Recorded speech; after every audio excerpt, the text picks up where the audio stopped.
This week, I'm going to share with you 5 tips for leading a successful change initiative in your organization. My name is Dave McKeown, and these are my findings from the outfield.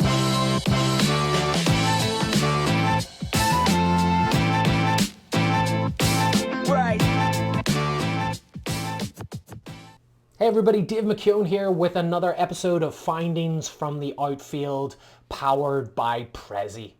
Over the years, I've found that one of the hardest things for leaders to do is to lead a change initiative in their organizations and their teams. Whether that's implementing a new technology, an organizational restructure, or just a new strategic initiative. The reality is that by and large, we as humans have a deep-seated resistance to change.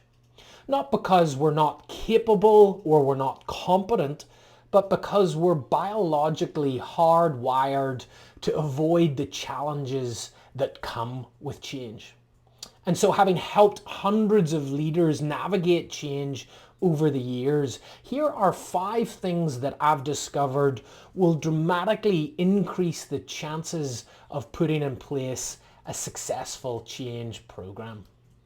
The first thing to do is to build a vision around the internal shifts of your people, not the external shifts that the change will bring to your team or your organization. The reality is that in a change, the biggest challenge is not getting people comfortable with those external changes that happen around them. It's about getting them comfortable with the internal psychological shifts that happen. Think about it. When you're evaluating whether or not to move house, you're not worried so much about where exactly you're going to put all of your stuff. That's just logistics. What you're thinking about is whether this place will feel like home for you. And your people are less worried about the cosmetic nature of the change that's occurring.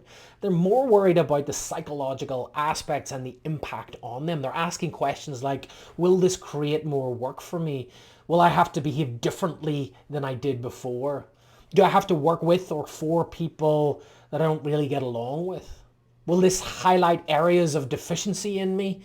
Or worse, will it make what I do redundant? And so to overcome this, you should build and communicate a vision of the change that deals specifically with those internal questions. Sure, it's great to talk about how your new ERP implementation will help you reduce errors this year, but what's it going to do for your team? What's it going to do for the people using it?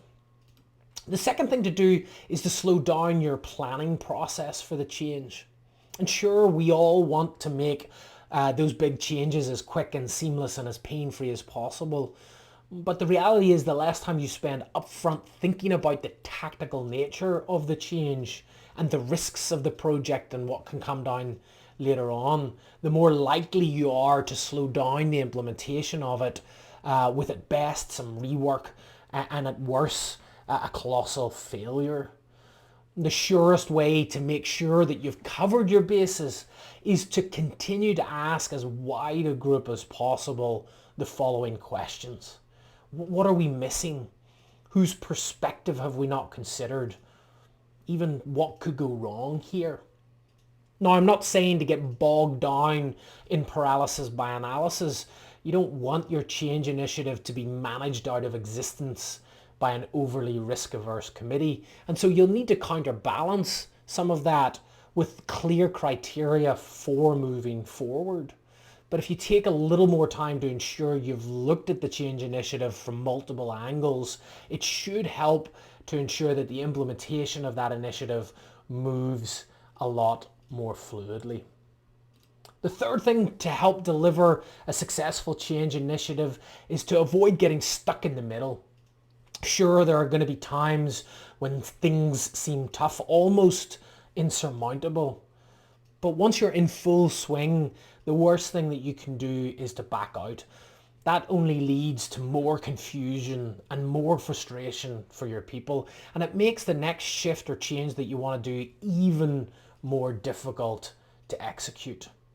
Now, you should have a set of clearly defined criteria for those mission critical issues that would cause you to reverse course, but they should be used in an emergency only. Hopefully, if you've done steps 1 and 2, then you'll have less resistance mid-transition. But if you do, know this: the only way is through. Look, change initiatives are tiring, and sometimes wearyingly so. You get tired, your people get tired, and it's easy to lose sight of why you're even doing it in the first place. And so the final 2 things to do are really to help ease that struggle. And so the 4th thing that you want to do in your change initiative is to over-communicate at the beginning, in the middle, and even once the change has occurred. And your communication really should be 3 things. First of all, it should be clear. Boil down your messages to the most important 2 or 3 things, with everything else being supporting information. If you give too much detail, your message, it can begin to overwhelm. Secondly, it should be consistent in terms of style and cadence. So set up a regular communication schedule and stick to it. And thirdly, it should be context driven.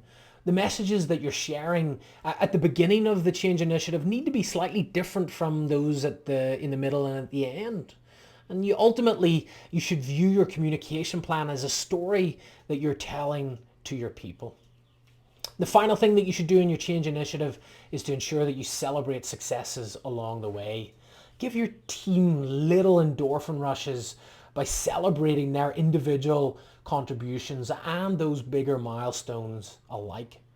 Try to inject some joy into the process as you go through it, rather than just waiting till the end to let loose.